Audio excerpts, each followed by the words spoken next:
Hey there, this is Jacob Osborn on the campus of Huntington University. You're listening to Rooted. This is a podcast we release every other week. Make sure you subscribe on SoundCloud, and you can catch us every other Thursday evening at 7 o'clock on 105.5 WQHU. And as always, you can stream Forrester Radio anytime, anywhere on ForresterRadio.com. Today, I'm sitting down with Daryl Singleton. So good to be here with you, Jake. Tell me, what's your position here at Huntington University? So here at Huntington, I am the Director of Multicultural Affairs and Minority. Why did you choose to be our Director of Multicultural Affairs and Minority Student Engagement?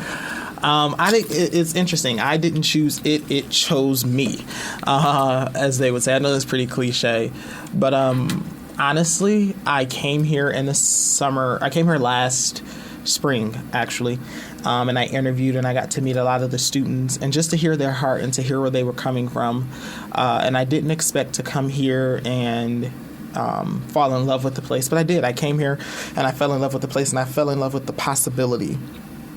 I also understood that there's work that needs to be done here. And so from that perspective, from the perspective of race relations and student affairs, I knew that there was a lot of work to be done, and so I decided to come. Right. God kind of sent me here. God kind of set it up in a way where actually I applied for the position, but I didn't know about the position. Someone forwarded it to me, and I forwarded it on to about 6 people because I was like, I really don't want to do that in my lifetime. But there was kind of like a pressing to apply, and I applied, and they actually called me back. And so here I am today. Awesome. What does that job entail? Gosh, that job entails this job that I get to do, that I get to serve. First and foremost, I get to serve students, which I love to do. I get to connect with students on a deeper level, get to know who they are, really strengthen them, and push them to propel forward in life. That's first and foremost. Secondly, I get to be the person here on our campus that kind of pulls everything and everyone together in a sense. I know that sounds like a lot to do, and it sounds like a really monumental task, but that's something that God has graced me for.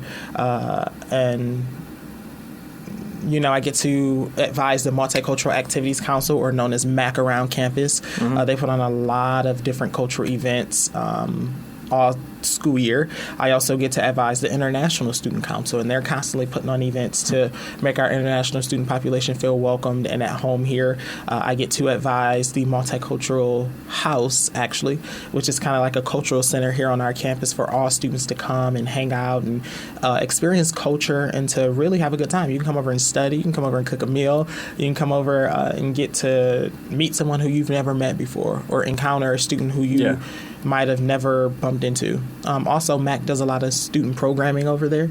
So there's a lot happening. How did the house come about? How did you guys were like, oh, we should get that? Well, actually, before I got here, it was something that has been in works for a while.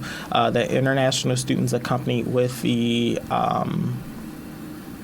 diversity committee. I get to run a diversity committee as well for our institution, that they had in the works, something that they had been talking about, having a safe place, in a sense, for students to go and feel like, hey, we can come here, this is home.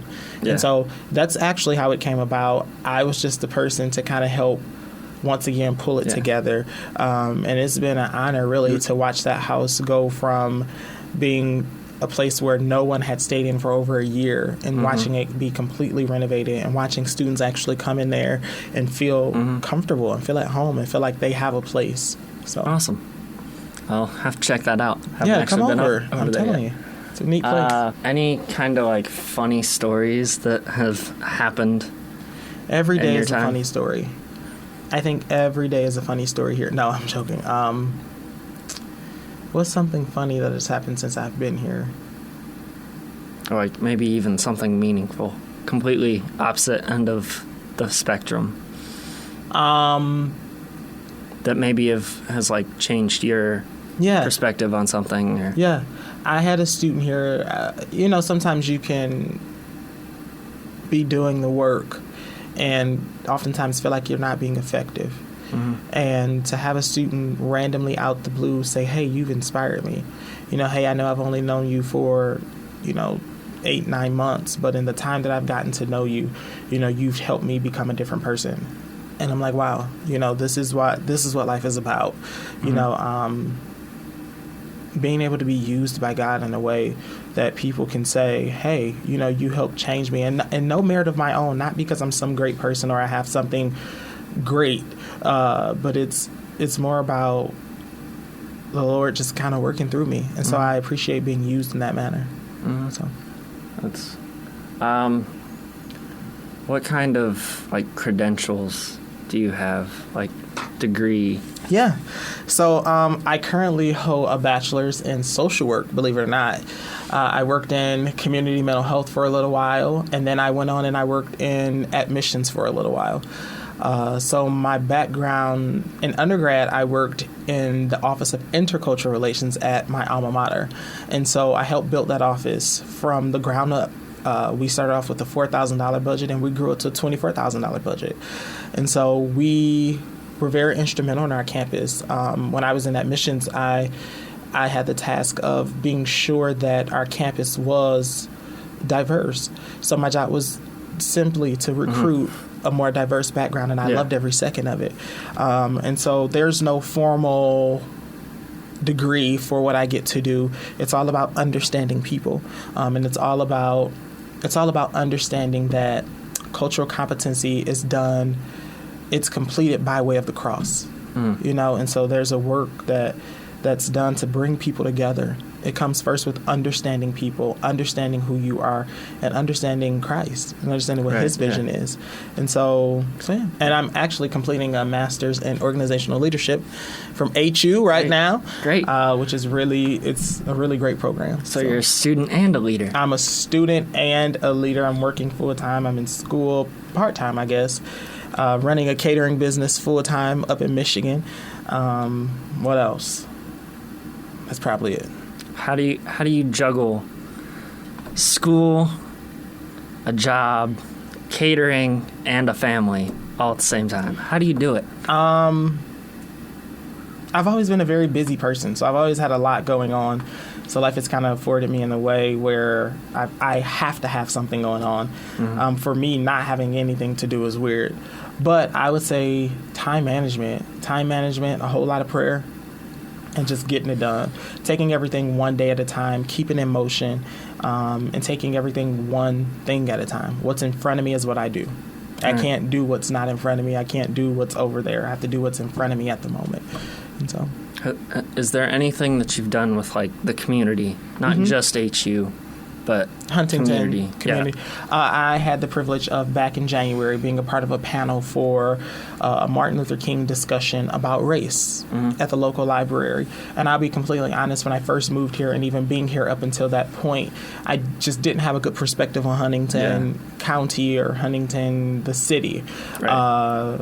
I was very much just didn't have a good perception of it.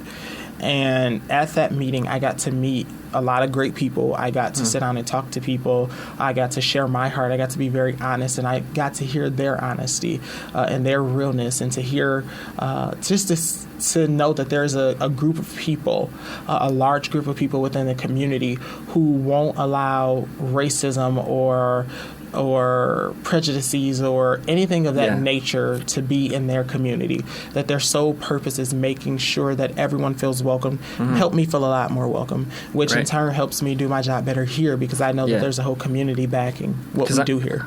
I know, I think it was Samantha Wingo, yeah.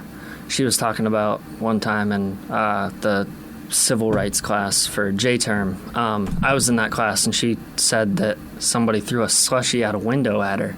And I live here in Huntington. I've never heard anything like that.